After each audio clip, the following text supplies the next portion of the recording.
How to fix none of the networks previously connected to are in range. 1. Restart your router. 2. Disable then restart Wi-Fi on your PC. 3.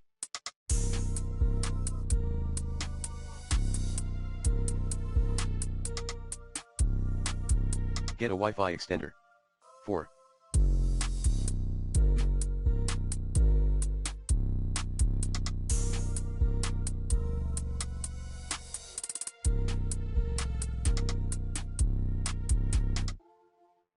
Forget all networks on your PC and reconnect a network.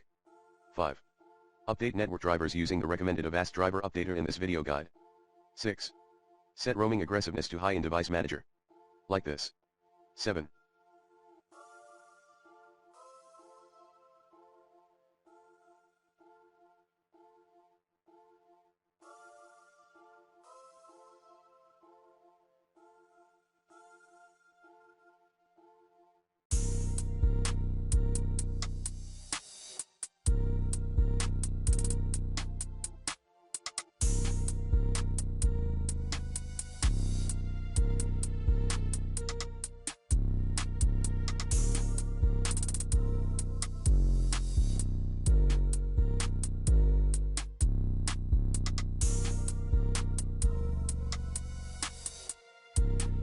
Update router firmware.